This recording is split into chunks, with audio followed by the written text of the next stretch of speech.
Sim, Ricardo Ventura, você está ao vivo. Hoje vai ser uma honra. Vamos receber o presidente da Associação Brasileira de Psiquiatria. Olha que legal, o doutor Geraldo, sim, Antônio Geraldo. Ele vai contar pra gente várias coisas muito importantes, muito interessantes. Principalmente vamos focar aqui na linguagem silenciosa do suicida. Então, se você gosta desse assunto, se você acredita que esse assunto é importante para muitas pessoas, eu peço encarecidamente que você marque essas pessoas quando for lá pro feed, para você chamar aquela pessoa querida, aquela pessoa, de repente aquele familiar, aquela pessoa que talvez possa estar passando por algum momento, talvez seja até um princípio de você abrir uma conversa com essa pessoa, até que você está sentindo que não está bem, a pessoa talvez esteja ali no início de uma depressão. Vamos falar também sobre isso, né? Depressão não é mal-estar, depressão não é você ficar chateadinho, de mal com a vida. É sim um transtorno, é sim uma doença. Vamos descobrir se é um transtorno, uma doença, mas enfim, é algo que tem que ser levado a sério, não é frescura. Então vamos saber e falar sobre o suicídio.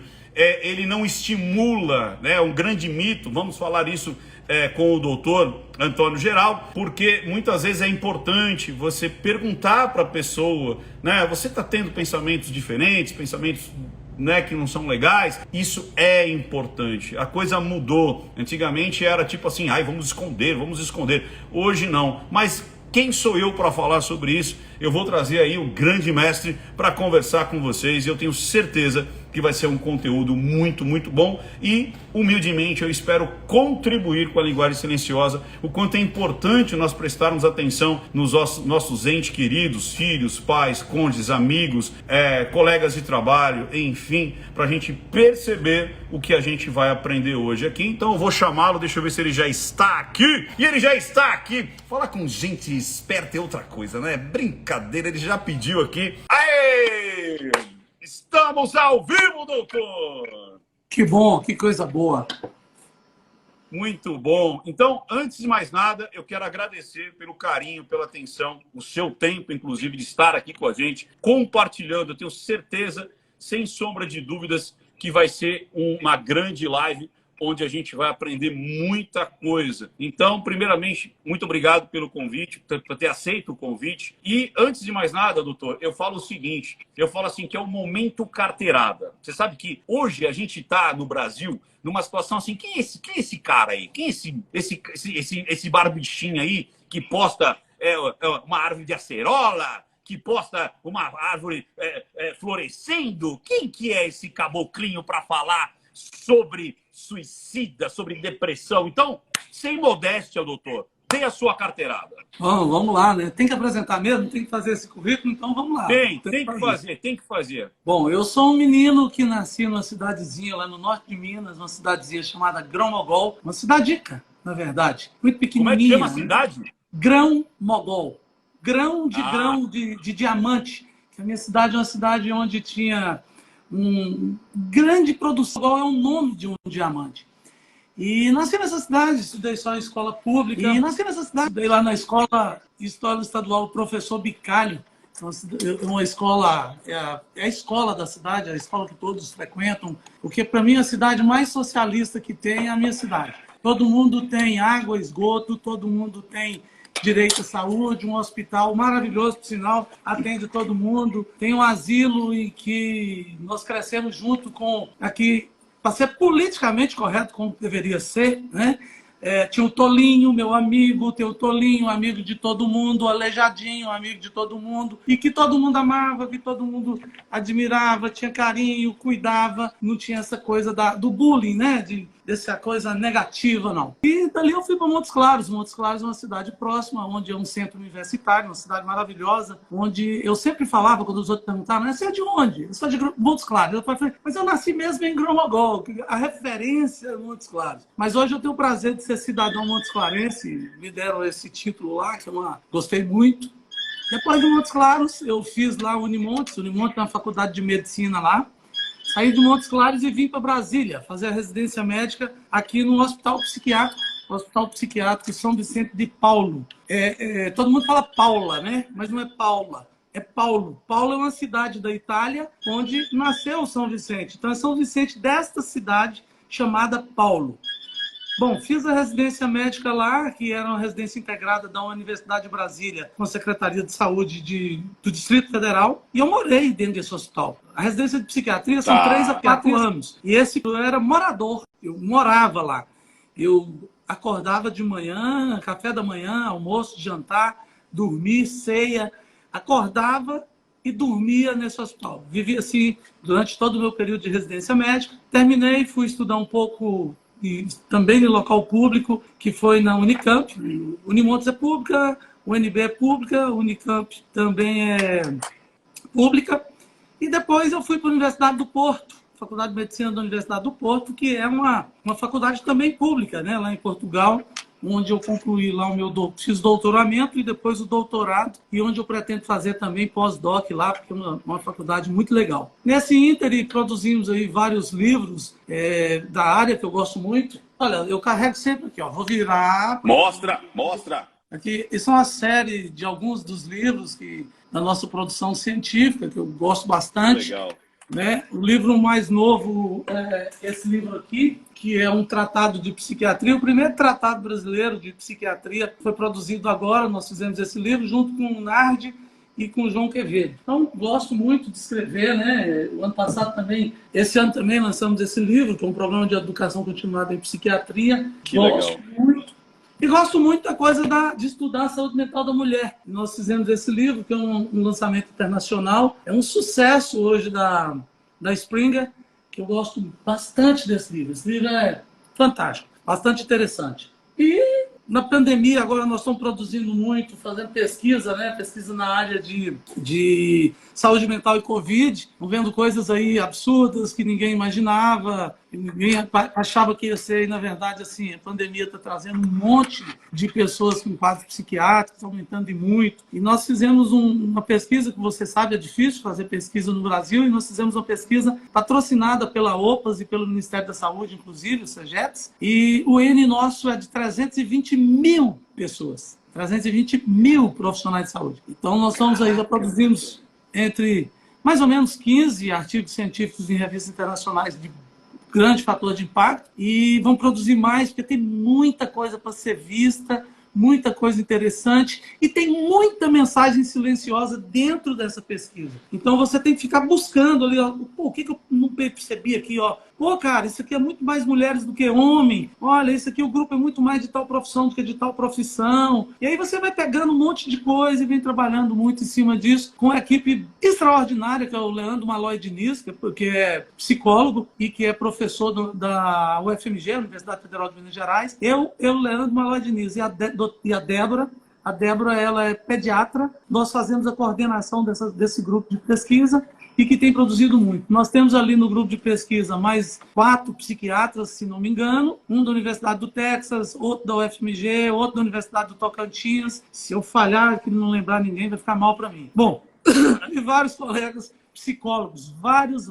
Nós temos no grupo aí uma meia dúzia de psicólogos com doutorado, pós-doutorado, só craque. Pessoal muito bom. E tem também o grupo que nós trabalhamos, que é dos ICs, que é trabalhar com iniciação científica. Então, nós temos na formação conosco, na iniciação científica, nós temos estudante de medicina, minha filha, nós temos também a Alessandra, que é outra menina também da UFMG, a minha filha daqui de Brasília, e tem aluno da filosofia, e nós temos aluno da psicologia também de ICs. Enfim, é uma coisa meio longa, muito grande, são 35 anos de profissão. Então é muito tempo, é muita coisa. E você hoje que eu falo, é o atual presidente da Associação Brasileira de Psiquiatria, não é isso? Isso, eu deixei a presidência da Associação Psiquiátrica da América Latina e assumi a Associação Brasileira de Psiquiatria e sou do Comitê Científico de Sessões da Associação Mundial de Psiquiatria, que são só 5 membros. E eu tenho o prazer de ter recebido o título de comendador, não é o da novela aí não, comendador. A barba você já tem, Pois é. Comendador da Psiquiatria Mundial, um título recebido pela Associação Mundial de Psiquiatria. Então, o reconhecimento da psiquiatria brasileira não é a mim, é a psiquiatria brasileira, o que é legal. Não só a psiquiatria brasileira, né? Mas aos profissionais de saúde da área de saúde mental do Brasil. Acho que essa coisa da equipe multidisciplinar é muito importante e faz toda a diferença. É isso que eu ia falar também. Só com essa introdução aqui, já vou puxar umas 3, 4 perguntas.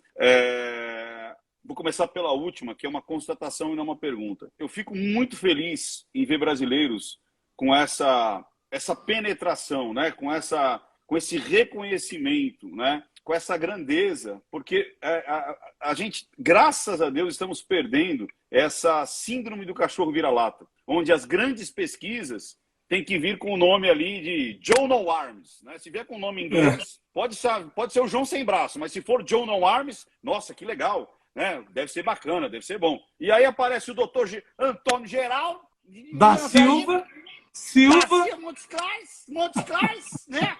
Ali no cadinho, pertinho ali, BH. Aí a pessoa... E isso é muito importante para mostrar o quanto, né, o brasileiro é esforçado, é inteligente, é estudioso. E é como o senhor disse, né, esse crossover, ou seja, esse misturar, né, psicologia, filosofia, olha que legal. Né? Então, tudo isso para entender a mente humana. Então, eu fico muito feliz com isso, né? E eu estou tendo, eu fico muito feliz também que eu tenho mentorados alunos, óbvio, né? Alunos no sentido que, eu falo assim, no sentido mais singelo e honesto da palavra, mas muitos psiquiatras, médicos, psicólogos, que buscam a linguagem silenciosa justamente como um crossover, ou seja, como algo que é tipo, o que esse paciente está trazendo para mim que talvez eu não esteja percebendo, que vai além da capacidade, obviamente, do psiquiatra, do médico, do psicólogo, que é simplesmente essa comunicação não verbal, essa comunicação que muitas vezes ela está meio que reservada, e a gente vê muito isso acontecendo no dia a dia, o quanto que muitas vezes a pessoa fala assim, nossa, mas ele estava bem e se matou? Nossa, mas ele estava bem e como assim? Se jogou da janela e bateu com o carro na frente de um ônibus, tomou, né, remédios ali, cortou as luzes, mas ele estava tão bem, ele estava um pouco tristinho ali e tal, e às vezes a pessoa nem percebe. Agora, vamos colocar no início aqui, que apesar que essa introdução que eu gostaria e aconteceu, né, eu gosto dessas introduções, né, da pessoa já mostra tudo ali e tudo mais. Eu só esqueci de falar uma coisa. Fale então, fale. Meus conflitos de interesse. Eu não trabalho, nem faço palestra, nem nada para nenhuma indústria farmacêutica. Não trabalho, não faço palestra para nada da indústria de medicamentos, nem indústria de equipamentos, nem para a indústria do álcool, nem para a indústria da maconha, para nada disso. Meu vínculo é exclusivamente com a Associação Brasileira de Psiquiatria e a Associação Mundial de Psiquiatria, da qual eu trabalho no Comitê Científico de Sessões, que é um comitê muito importante, porque faz toda a situação de registro da psiquiatria mundial. Então, isso, para mim, é muito legal. Não, é muito, muito bacana. Agora, é uma mensagem silenciosa também, tá? Com certeza, demais, né? Mostra o quanto que você está livre para você falar o que realmente você pensa. Né? Perfeito. Sem amarras, sem qualquer tipo de amarras. Mas eu falo assim, vamos falar para as perguntas que muitas vezes me chegam, e eu acho muito legal isso. Primeira pergunta, que é básica. Psiquiatria é para louco? Pois é, psiquiatria, para ser psiquiatra é coisa de louco, né? Para poder ser psiquiatra... É aquela pergunta, mas é a pergunta popular.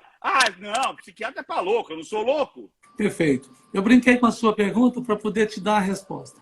Você está mexendo com o que eu mais faço desde que eu formei em medicina. Como eu nasci numa cidade, Grão-Mogol, uma cidade que não tem essa coisa de estigma, de preconceito, que o doidinho lida ali no dia a dia com você na rua, passa na sua casa, toma um cafezinho, entra dentro de sua casa e tal. Eu entendi que era muito importante trabalhar essa questão da mente humana, até porque todo dia você trabalha diferente. Não tem nenhum dia que você faz consultório que é igual, não tem nenhum dia que você lida com as pessoas e que as coisas são iguais, e isso faz toda uma diferença de você ter prazer em viver, prazer em fazer e criar missões. E uma das minhas missões de vida é exatamente acabar com o estigma em relação à doença mental. E psiquiatria é para quem? É para quem precisa. É para quem tem a necessidade de ter algum tipo de ajuda quando ele padece de algum tipo de doença mental. Eu digo sempre que não devemos nem psicologizar e nem psiquiatrizar o cotidiano. O cotidiano é o cotidiano.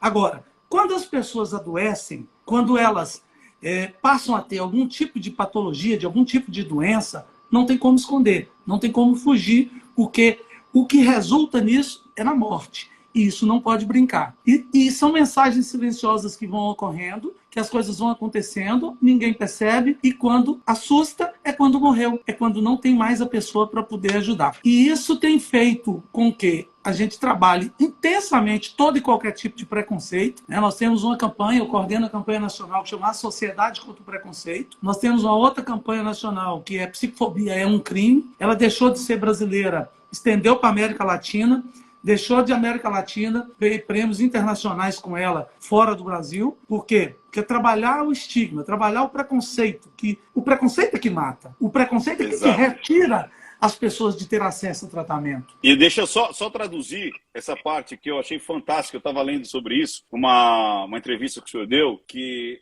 as piores fobias que tem é a psicofobia, ou seja, é o medo ou esse estigmata que se tem, né, sobre as doenças mentais, né, ou os transtornos de personalidade, ou seja, é a fobia de, nossa, eu não quero nem contato, né, ou que medo disso. Então, quebrar esse preconceito sobre as doenças mentais. Eu achei fantástico isso, né? Na verdade, isso aí nasceu, eu vou te contar essa história. Quem criou esse neologismo, psicofobia, fui eu. Eu criei esse neologismo depois de uma entrevista que eu tive o prazer de fazer, a última entrevista em vida do Chico Anísio. Eu passei uma quinta-feira, eu recebi um telefonema, olha, Chico Anísio quer realmente dar entrevista para você, porque ele quer registrar o chamado que você fez para ele para trabalhar, fazer uma conferência, fazer uma palestra no Congresso Brasileiro de Psiquiatria no Rio de Janeiro. Acontece que a Analice Gigliotti, que é uma psiquiatra também, ela é sobrinha do Chico Anísio. E aí a Analice foi e falou com o Chico. E o Chico disse para ela, manda ele vir aqui que eu quero dar essa entrevista logo, porque se eu não tiver condições de ir lá no Congresso, está tudo gravado, vocês podem passar, mas eu preciso fazer meu depoimento. Essa entrevista que levou depois a Globo a apresentar matéria no Fantástico, matéria no Jornal Nacional, para falar sobre o quadro de depressão que Chico Anísio tratava. E ela foi muito importante, muito, muito, muito. E foi a última entrevista dela em vida. Nessa tarde, eu passei a tarde inteira na casa do Chico Anísio conversando com ele. Ele virou para mim e falou assim, Antônio Geraldo, tem uma coisa, precisa criar um nome para esse preconceito. Eu falei, Chico, como é que é essa história? Me fala melhor sobre essa história. Olha, pessoal, quando a gente quer mudar situações, a gente muda o nome das coisas. Quando a gente quer parar com algo, a gente cria um nome novo, todo mundo passa a falar e aí passa a ser feio. Então, homofobia. Aí eu falei, homofobia, xenofobia. Eu falei, o neologismo vai nascer daí. Aí criamos o neologismo psicofobia, que é phobos, né? A fobia em relação a quem padece de deficiências e transtornos mentais, envolvendo aí, inclusive, nós profissionais de saúde, que lidamos com as pessoas que têm transtornos mentais, porque tem um enorme preconceito sobre todos nós. O preconceito é muito grande, que vira e fala assim, você é psiquiatra? Nossa.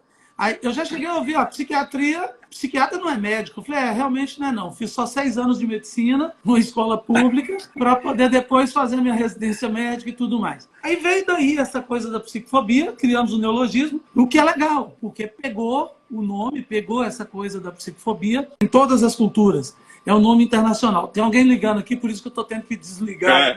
Aí foi criado isso e nós começamos a fazer um trabalho real, fora da conversa fiada, né? De falar que você faz isso para o paciente, que você faz aquilo e tal. Aí você sabe que, na verdade, não faz. Muita gente tem um preconceito tão grande, mas tão grande, que quando eu fui levar o Chico Anísio para o Congresso Brasileiro de Psiquiatria, um monte de colega psiquiatra falou, mas trazer um cara que tem doença mental para aqui, para quê? Eu falei, tá brincadeira, né? É um gênio. Justamente. Um gênio que vai falar exatamente contra o preconceito. Não vou trazer? Chico Anísio fala com milhões de pessoas, né? Falar, vai falar até hoje. Com milhões de pessoas. Hoje.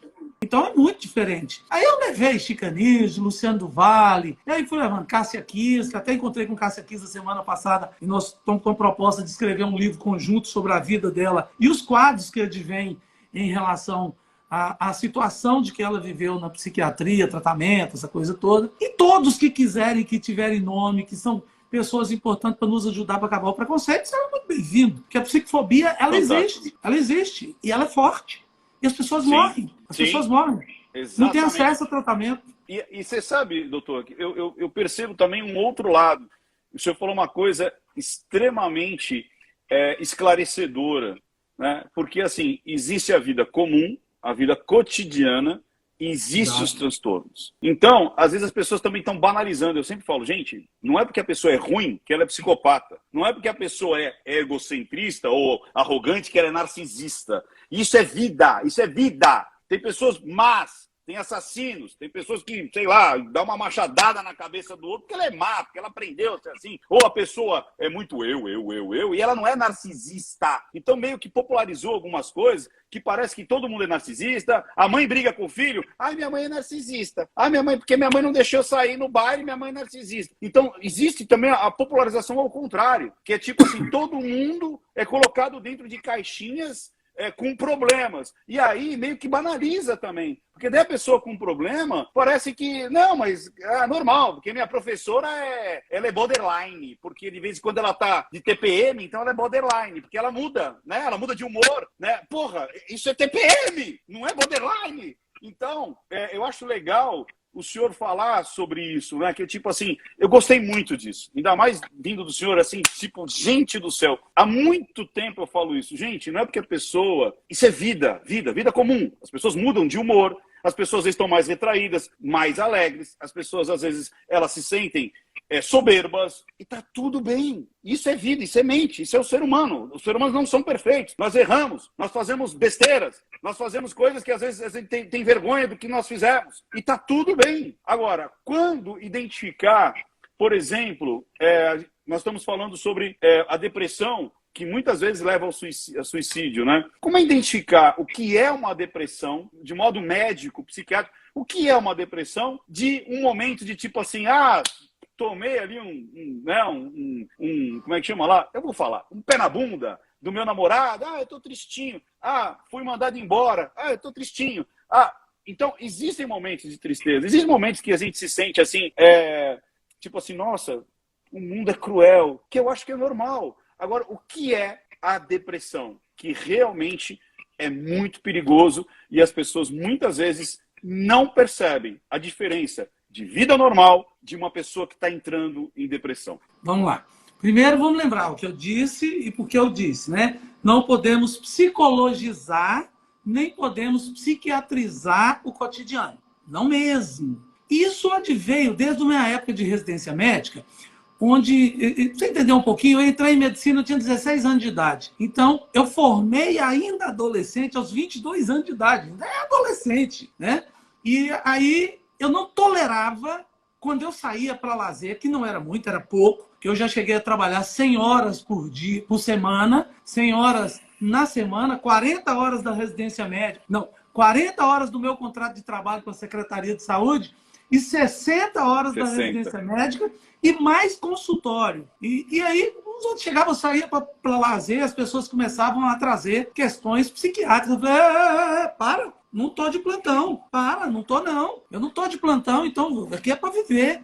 Não vamos inventar que tudo tem uma explicação. Ou me perguntavam em locais assim, Antônio Geraldo, e aí, você interpreta aí a coisa? Eu falei, tá brincando comigo? Você acha que eu estou aqui mesmo, aqui jogando futebol, que eu estou interpretando os outros, o cara que está xingando o outro, eu estou interpretando os outros? Que nada, rapaz, eu estou interpretando ninguém, não. Eu não tenho tempo para ficar interpretando fora do meu local de trabalho. Bom, a partir daí, eu comecei a mostrar para as pessoas que as pessoas confundiam muito o que é tristeza, o que é depressão. E aí as pessoas falavam assim, eu estou deprimido.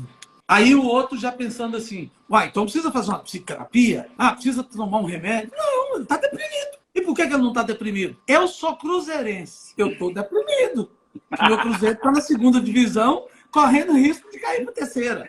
Mas isso é doença? Não. E por isso que as pessoas confundem e criaram outra terminologia.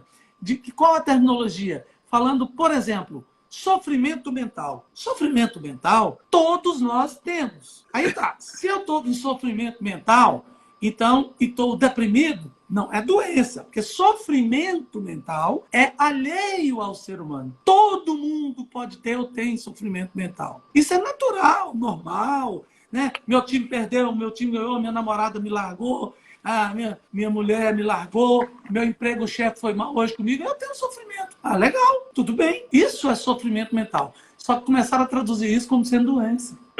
Sofrimento mental é uma coisa criada e que isso não é doença. Isso é a tristeza normal. Perfeito. Todo mundo tem tristeza. Todo mundo tem alegria. Não é porque está alegre porque é bipolar. E está triste porque está deprimido. Não é assim.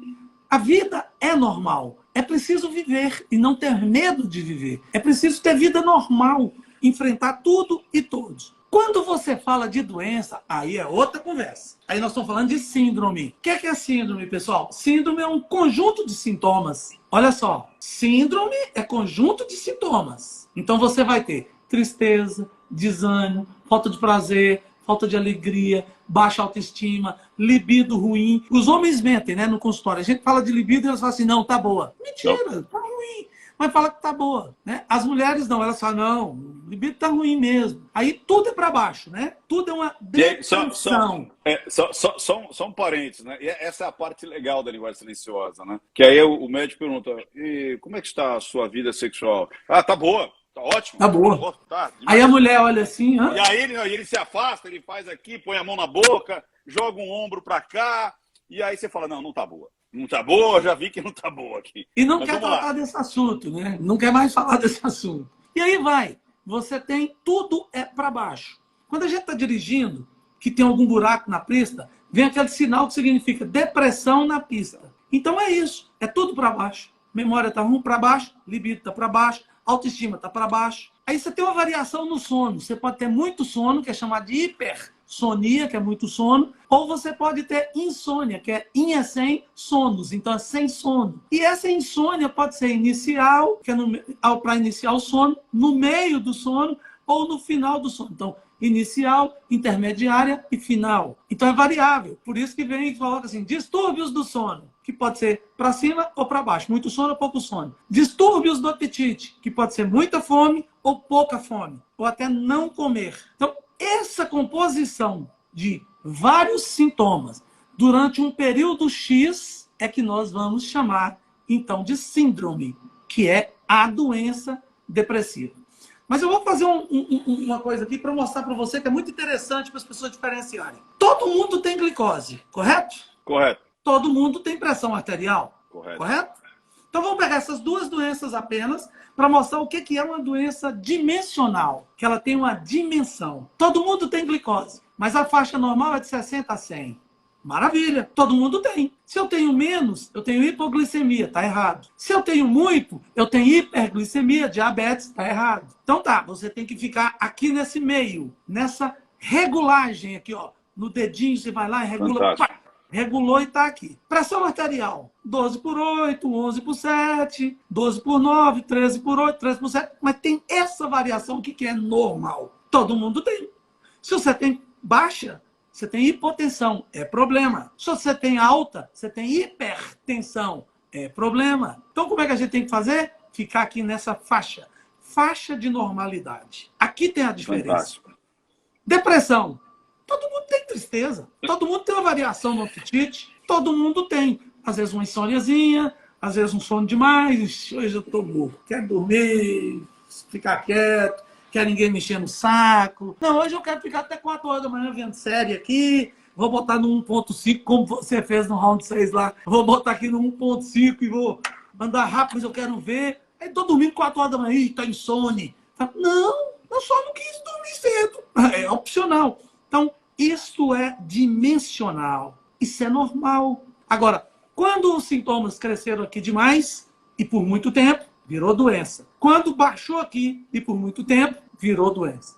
E aí, como é que eu vou saber o que é doença e o que não é doença? Você, médico, psiquiatra, que não faz exame nenhum, que não precisa exame nenhum para fazer diagnóstico, como, por exemplo, TDAH, que os outros falam, vamos fazer exame X, Y, Z, tudo mentira. Não precisa de exames, de nada, onda P300, não sei o quê, tem nada disso, nada. Fazer exame neuropsicológico nem precisa, você pode pedir, eu peço, mas para outra coisa em relação ao controle do paciente. Muito bem, na depressão, você precisa de que exames? Nenhum. Ah, mas por que o senhor pede um tanto? Diagnóstico diferencial. A pessoa chega para você e fala assim, nossa, eu estou desanimado, sem vigor físico, sem capacidade de trabalho, engordei demais, rapaz, nos últimos meses. E o pique é zero, cabelo caindo, não tá legal, tal. E o cara, depressão. Não, ele só falou sintomas físicos. Ele não citou um sintoma psíquico. Aí você pede o exame lá e vem o quê? Alteração de tireoide. Ele tem hipotireoidismo. Ou vai lá e pega, ele tem anemia. Então, você precisa fazer o diagnóstico diferencial com outras doenças médicas. Por isso que o psiquiatra faz o quê? Avalia o que é psíquico, o que é psicológico e o que é clínico. Isso faz toda a diferença. Eu peguei um padre, ele estava há 6 meses tratando os antidepressivos, fazendo psicoterapia 3 vezes na semana, tal. E aí, quando ele conversava comigo, dava uma puxadinha assim. E eu olhei para as mãos dele, estavam machucadas. Falei, por que o senhor está com as mãos machucadas, padre? Não, que eu vinha andando aqui no corredor, vindo para cá, e eu caí. Eu caí como? Não tem degrau, não tem nada. Ele, pois é, volta e meia eu estou tendo essas quedas. Falei, tá errado. Isso não é psiquiátrico. Fui examinar, ele tinha um meningioma de crescimento lento. Putz. Aí foi fazer uma neurocirurgia para tirar. Mas a sintomatologia era depressão. Tudo de depressão. Olha só. Muito bem. Ele fez o meningioma, ele retirou o meningioma, bonitinho. Imediatamente eu pedi uma tomografia, estava lá, um meningioma de todo tamanho, uma laranja já, tá? Pequena, uma laranjinha pequena, mas estava lá já presente na vida dele. Fantástico. Então é preciso saber diferenciar e não desvalorizar. Aí nós caímos no que você falou na introdução, sobre o suicídio. Cão que ladra aqui, neste caso, morde. Aí se a pessoa começa, e aí vira para você e fala assim, olha, eu queria dormir, ó a linguagem, vou falar só de linguagem silenciosa. Eu queria dormir e não queria acordar nunca mais. Dormir e não acordar é o quê? Morrer. É morte. É isso aí. Eu queria sumir do mundo. Como é que você some do mundo? Morte. Né? Eu não quero fazer mais nada, de coisa alguma. Só quando você está morto, que é impossível. Perfeito. E esses sinais são dados. A família não vê, as pessoas não veem, desvaloriza. Mas ela está dizendo isso. Então, quando alguém vem com essas conversas comigo, vamos conversar. Que história é essa? Que história é essa de você não aguenta mais a vida? Não aguento mais a vida. Não aguento mais viver. Morte. Tudo isso está dizendo morte. Aí, muito bem. Aí você encontra com o Antônio Geraldo, que gosta do cabelo penteado, gosta de estar com um terno, uma gravata. Eu moro em Brasília, né? Morar em Brasília, a gente atende muito executivo, muito político, muita gente. Então, você acostuma em usar terno. E eu não uso jaleco, não uso roupa branca desde que eu terminei medicina. Eu parei de usar roupa branca dia 6 de dezembro de 1986. Muito antes de muita gente que está aí ter nascido. Então, eu não uso. Então, gosto disso. Aí você me encontra, a barba de Antônio Geraldo está esquisita, o cabelo está esquisito, ele está com a roupa estranha. Esse cara está diferente. Ele não é assim. Sabe como eu chamo isso, doutor? Quebra de padrão. Ou seja, a pessoa tem um padrão. E aí é uma quebra de padrão. Ou seja, eu quis, desculpa interromper, mas assim, as pessoas falam muito, mas existe algo que você vai olhar no livrinho e vai diagnosticar? Não, porque cada ser humano é um ser humano. Então, é a quebra de padrão. Como que essa pessoa é e como ela está se tornando. Opa, teve uma quebra de padrão muito violenta, vamos diagnosticar, vamos investigar, né? E só para eu não perder o que o senhor disse lá atrás, olha que importante, né? O quanto a clínica é soberana. Eu não sei se a linguagem é essa, mas o laboratório vai me dar, né? O laboratório vai me dar os exames, mas a clínica é soberana. Ou seja, eu vou ver que está ali, subiu o peso, subiu a glicose, subiu isso. Nossa, é um transtorno. Só que daí o senhor vê o cara ali puxando ali, né, tendo ali espasmos ali musculares, de repente a pessoa caindo. Isso é linguagem silenciosa. Isso é a clínica. Isso é o olhar do médico, além do que o laboratório me dá. Então, é isso que eu sempre falo, é isso que eu prego. Jamais uma máquina vai superar o ser humano. Jamais. A máquina, ela faz sim ou não, é binária. O ser humano, ele pega essas linguagens silenciosas, né? Desculpa interromper, mas é de suma importância. Porque o senhor está chancelando coisas que eu falo e às vezes a pessoa fala assim, esse Ricardo é no achismo, pelo amor de Deus. Nossa, esse Ricardo não sabe nada. Então o senhor está mostrando o quanto é importante a observação do outro, a observação de quem está na frente e observar a quebra de padrão. Isso é importantíssimo. Me perdoe essa frase, mas eu precisava... e aí, vamos lá. Aí, essa quebra de padrão. né? Começou a se vestir diferente, a barba. Vamos lá. Tudo isso são sinais que é passado para você. Né? Eu não fico dentro do quarto, de repente eu só quero ficar dentro do quarto. Eu não quero comer mais à mesa, junto com as outras pessoas. Eu quero comer dentro do quarto. Opa! Ou tem transtorno alimentar, ou está deprimido, tem alguma coisa estranha. Está quente, um solão danado, e a pessoa está usando roupa de manga comprida. Opa, está se automutilando. Tem coisa aí, não está certo. Né? Gola alta. Opa, tem coisa aí. Está escondendo o quê mesmo? Por que come dentro do quarto? Porque corre e vai vomitar. Então, tem bulimia, tem anorexia. Mudou o peso. Opa, para mais ou para menos? Tem coisa aí. Está me dando um recado. Tem alguma coisa que não está certa. Pintei o cabelo de vermelho. Opa, será que eu estou fazendo um quadro de mania? Que eu estou na euforia? Né? Que eu estou passando do ponto? Que eu tenho transtorno de humor bipolar? Então, os sinais existem. Todos eles existem. E você falou uma frase que é muito interessante, é muito importante, eu digo sempre isso. É preciso olhar para o outro, mas é preciso olhar e ver. É preciso olhar e enxergar. É preciso ler e interpretar. Porque a gente está cheio... Como o senhor falou, né? Eu quero sumir. Eu não aguento mais essa situação. Eu gostaria de acabar com tudo isso. Queria acabar com esses problemas todos. Então, que é a narrativa, né? Prestar atenção na narrativa, não só ouvir, mas interpretar essa narrativa. Perfeito. Eu estava com um colega semana passada em Belo Horizonte. Ele chama Oswaldo. Por acaso, ele é o coordenador da Defesa Civil lá de Minas Gerais e é chefe do gabinete militar lá de Minas Gerais. E ele me virou para mim e falou assim: Antônio Geraldo, você me ensinou muito sobre os signos, sobre os sinais. E hoje eu presto mais atenção nos sinais, nos signos.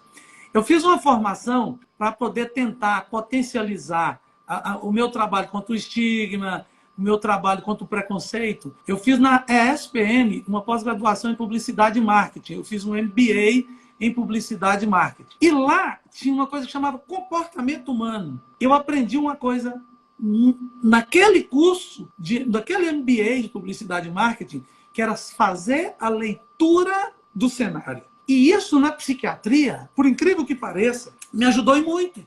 E eles falavam para mim no MBA, e falaram assim: pô, cara, você, esse negócio de leitura de cenário, você saca tudo, né? Falei, estou aprendendo a sacar mais aqui. Então, assim, tudo que eu olho hoje, eu enxergo, eu vejo, eu leio. Porque nós estamos cheios de analfabetos funcionais, tanto para ler e escrever, não sabe ler um livro, interpretar nada, não sabe o que o outro está querendo dizer. E aí, ao invés de entender o que o outro quer passar, começa a falar mal, achar ruim. Assim, calma, calma, calma. É porque você não alcança o que ele quer expressar. O defeito não está nele. Os defeitos estão em você, que não sabe ler o outro. Então, é preciso aprender a ler tudo que o outro passa. No olhar, na maneira de expressar. Eu não gosto de máscara, mas uso o tempo inteiro. Mas por que você não gosta de máscara? Para mim, eu só expresso com um sorriso e com o olhar. Eu tampei metade, cara. Me arrebenta.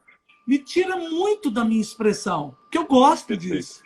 E eu também leio a boca das pessoas. Então, uma coisa que eu faço desde sempre. Quando eu falo, eu olho para os seus olhos, entre os seus dois olhos. Isso. E quando eu ouço, eu olho para a sua boca. Eu não deixo de olhar para a sua boca. E não deixo de fitar os olhos. Então, começa por aí. Se a pessoa desvia o olhar, por quê? Qual é o problema do confronto do olhar? Vamos investigar. É isso que eu sempre falo. Exatamente. A linguagem silenciosa, ela não é determinante, mas ela é orientadora. Gente, eu estou apaixonado por você, doutora. Essa que é a verdade. Estamos. Porque é isso, é exatamente isso, né? É olhar o outro e tudo que ele pode... O que o senhor acabou de falar da situação, o rito da mensagem, o que tem não só na pessoa, mas na roupa da pessoa, em volta, o cenário, isso fala demais do quarto dela, do como que ele segurou o copo. Está em euforia, está em mania, né? O que tem ali, quais são os objetos, desenhos, o que está trazendo, o que a pessoa está buscando, o que ela está pesquisando. Isso é o rito da mensagem. Até arrepia falar isso, doutor. Até arrepia. Perfeito. É impressionante o quanto é importante isso que o senhor faz com maestria, né? Que é realmente observar o outro para ter o diagnóstico. Fantástico, doutor, fantástico. Você sabe por que você observa o outro? Você sabe por quê? Que você que criou esse eu. seu programa, você. Por que você observa o outro? Por que você presta tanta atenção no outro? Você sabe por quê? Olha, eu vou responder assim, o que eu sinto. Eu, na realidade, eu sou apaixonado por pessoas. Eu sou viciado em pessoas. É isso. Sabe? E compreender as pessoas, para mim, é o meu, assim, é o meu estímulo. Eu não aguentaria viver solitário, eu não aguentaria viver sem gente. Eu preciso ver gente todo dia. Inúmeras pessoas. Eu preciso ver gente que pensa diferente, de várias etnias, classes sociais, enfim, porque o ser humano ele é múltiplo, o ser humano ele é fantástico. Então, eu preciso do outro, sabe? E eu preciso do outro para viver. É muito louco isso, né? Até Exatamente. às vezes mas é isso que o senhor vê, doutor? Porque agora eu quero a sua resposta. É mais do que isso que eu vejo. Amor é algo que as pessoas precisam entender muito mais. Eu costumo dizer para amigos que, pô, cara, amo você demais, gosto de você demais. Beijo meus amigos homens, beijo tranquilo, sem nenhum problema, com a maior tranquilidade do mundo, porque eu gosto disso. Eu gosto de passar afeto, eu gosto de passar carinho, eu gosto de passar essa coisa toda. Mas você faz isso porque você respeita o ser humano. Você respeita a pessoa. Você respeita o outro. E este respeito que você tem pelo outro faz com que você preste atenção. Porque se vira para você e fala assim, qual a cor do uniforme do porteiro do seu prédio? Eu sei, ele usa camisa azul, calça preta, tal. Se você fizer essa pergunta para 90% das pessoas, elas não sabem. Elas não têm ideia. E eu vou além. Por exemplo, eu sei o nome deles, eu sei que time que eles torcem, eu sei quando eles estão felizes, quando eles estão preocupados, eu sei quando tem que chegar lá e xingar, e falar, como é que tá? O cara cola, opa, fazer a pessoa rir, né? Eu falo que eu sou um clown, eu sou um palhaço, né? Eu tenho a necessidade de fazer as pessoas sorrirem. Eu não sei o que é isso, mas eu tenho a necessidade de fazer as pessoas sorrirem. Se eu não trouxer sorriso, às vezes as pessoas me criticam. Nossa, mas você devia ser mais sério. Nossa, mas o seu trabalho, meu Deus, você perde a credibilidade porque você é irônico. Gente, eu acho que o sorriso é a coisa mais gostosa, conecta, é endorfina. Sabe, eu não consigo não conversar sem fazer o outro lado rir. Fazer o quê? Eu sou assim, né? Então, e é gostoso. Agora vira aí um psiquiatra me analisar e falar que isso é bom. Agora é que eu vou meter o pé na jaca. Pegou o certificado, né? Olha só, vamos saudar uma pessoa que acabou de entrar aí, que eu estou vendo aí, que eu conheço e entrou aí agora, o deputado estadual do Espírito Santo, Emílio Mameri. Esse deputado, ele criou a Frente Parlamentar de Defesa da Saúde Mental. E todas as vezes que tem assunto de saúde mental, ele entra em tudo para poder aprender. Ele é médico também, para poder aprender e tal. Nós temos muito a agradecer do Emílio Mameri, porque ele criou uma lei lá no Espírito Santo, que é a lei contra a psicofobia, contra o preconceito. Ele foi um dos primeiros a fazer isso. E isso se tornando lei, você vai dar emprego, você vai parar com essa besteira de fazer teste psicotécnico, porque se você tem algum indicativo de doença mental, você não pode entrar, né? Você não pode trabalhar, você não pode produzir. Então, Chica News tinha levado o pau, não entrava na Globo, Luciano do Vale não entraria na Globo nem na Band, e aí vai, né? Uma gama de coisas. Mas eu quero continuar falando contigo o que você falou sobre o que você gosta de fazer isso, né? O que você se sente bem em fazer isso. Você gosta de gente, é o passo principal, porque você valoriza a gente, é outro passo muito importante. Você é o cara que sabe o nome do garçom que está te servindo. Isso é diferencial, isso muda tudo. Eu sei de todos aqueles que me servem, eu sei. Primeira coisa que eu pergunto, qual é o seu nome mesmo? Fulano, tá bom? Ô, Fulano, tudo bem? Ah, cara, você é de onde? Essa cara sua, você é de Minas Gerais. O cara, sotaque. Como é que você sabe? Eu sou viciado em sotaque. A pessoa porque fala, você presta atenção. Eu falo, você é de tal lugar, ou você é assim. A pessoa, como é que você sabe? Não, se sotaque tem que ser de tal, ou aqui ou ali. Né? Para mim é muito sotaque. Nossa, sotaque me pega, assim. Porque você ouve o outro. Cheio. Porque você presta atenção no que o outro fala. Você presta atenção na expressão do falar do outro, o que é diferente. Isso é muito diferente. Então, avaliar, ver sinais, esses signos todos que existem ao nosso redor, isso é valorização do ser humano, é valorização da pessoa. Isso não é para qualquer um, não é para quem quer, é para quem pode. Isso faz toda a diferença. Esses sinais são vistos no dia a dia e você faz a percepção de tudo isso, fazendo com que você seja uma pessoa melhor. Você não está fazendo favor para ninguém. Você está fazendo para você. Você está sendo uma pessoa melhor. Você está sendo uma pessoa que é uma... Aí eu vou entrar para você, que eu era para falar antes, vou falar agora para você. Na Bíblia, e não é porque eu sou padre nem religioso, não, mas eu já fui coroinha lá em Grão. Eu também, já fui coroinha.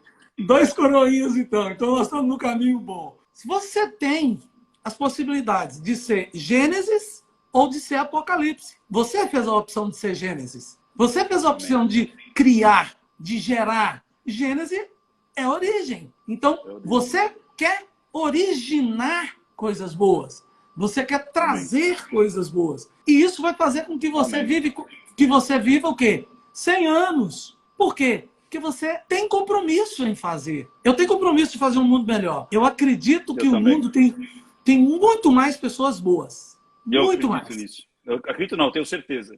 Muito mais pessoas boas. E por acreditar nisso, que o mundo tem muito mais pessoas boas, é que eu quero tentar ver o que eu posso fazer para ser uma dessas pessoas boas e fazer um mundo melhor. Amém. Então, eu sou aquele cara lobista da psiquiatria. Por quê? Porque eu quero ter uma coisa melhor. Eu quero que seja melhor. Eu quero que a psiquiatria, depois de mim, seja diferente para algumas pessoas, para um número maior de pessoas. Eu ainda brinco e falo assim, hoje eu não quero fazer mais nada para uma pessoa ou 2. Eu quero fazer para milhões. Quando você trabalha contra o estigma, contra o preconceito, a gente ajuda milhões. Exato. Quando você luta para sair um projeto de lei, e aí eu não poderia deixar de agradecer ali o deputado que entrou na nossa live aí, eu mandei para ele que ia ter essa live, né? Ele entrou na nossa live aí. Por quê? Porque isso é importantíssimo. Porque ele muda a vida de milhões de pessoas. Você já pensou quantos não têm emprego porque tem um quadro de depressão? Quantos são mandados embora porque descobriram que faz tratamento psiquiátrico? É muita gente. Muita gente. Então, isso que nós estamos falando e fazendo aqui é algo muito bom. É muito importante. E nós vamos fazer uma outra depois sobre ansiedade. Vamos sim. Vamos sim, porque essa aqui já está chegando ao final. Se papo com mineiro, então é só trazer um bolinho de churro, só trazer aqui um cafezinho e a prosa vai, né, doutor? Falar com mineiro é uma coisa fácil, né? Desenrola. É por aí, é por aí.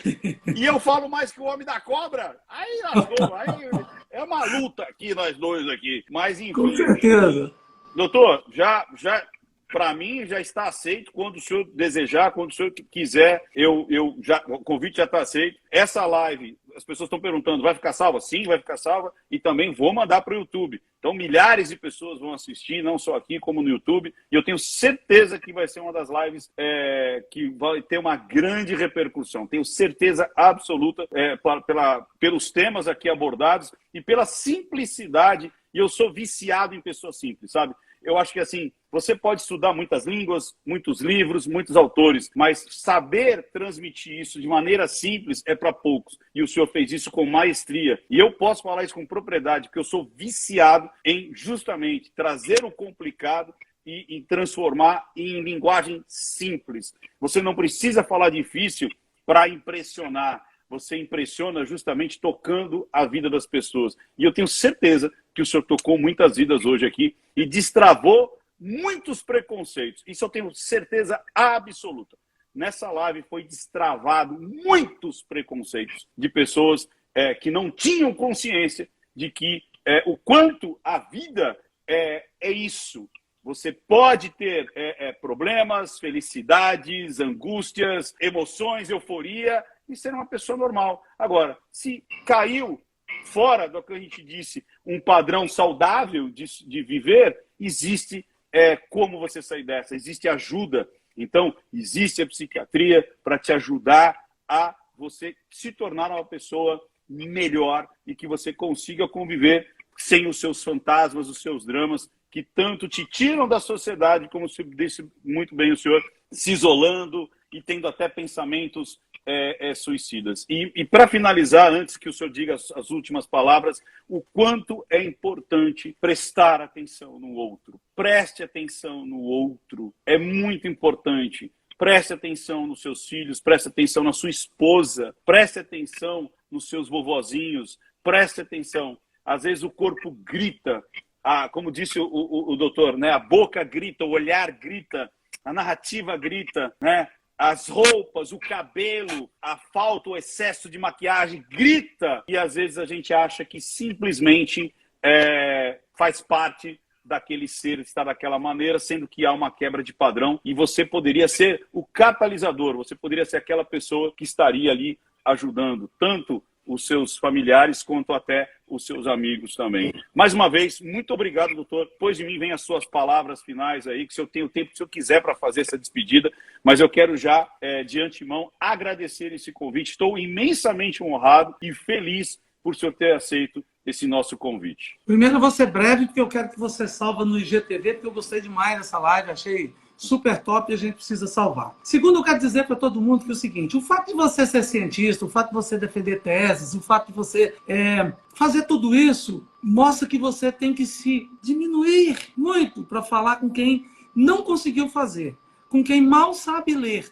com quem mal sabe, ou nem sabe ler, que é um analfabeto, porque essa é a sua obrigação. A ciência não é democrática, mas o conhecimento tem que ser democratizado. O conhecimento ele não pode ficar só para mim. Esse conhecimento tem que ser passado para outras pessoas.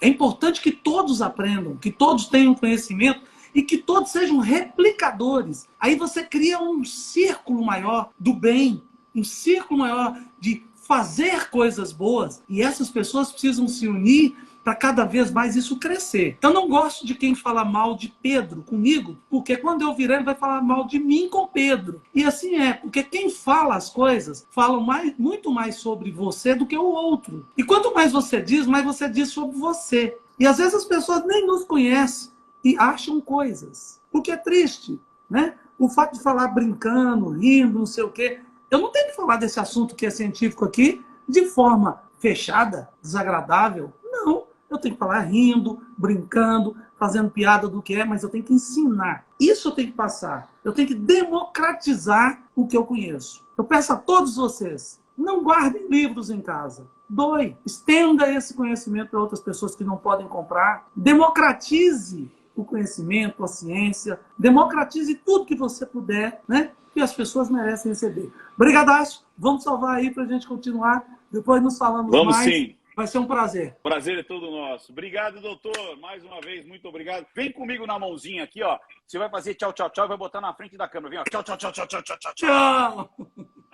No dia 11 de dezembro, aqui em Sampa, vai rolar a jornada do Não Minta Pra Mim, presencial. Isso mesmo! Os maiores especialistas em linguagem silenciosa reunidos em um evento que vai mudar a sua forma de se relacionar com o mundo. Um dia inteiro de conhecimento para que você consiga, por exemplo, saber escolher os seus verdadeiros amigos, ser respeitado e admirado, deixar de ser enganado e manipulado, saber identificar as verdadeiras oportunidades, ganhar a atenção das pessoas que você deseja, afastar de aproveitadores, abusadores e canalhas, saber identificar comportamentos perigosos e depreciativos, proteger melhor quem você ama, enfim, um dia inteiro comigo e convidados mais do que especiais. Dá uma olhada nessa galera: Alexandre Monteiro de Portugal, Franco Pisso da Argentina e Wanderson Castilho diretamente dos Estados Unidos. Para garantir o seu ingresso a preço de lote promocional, é só apertar o Saiba Mais e se inscrever. A gente se vê no dia 11.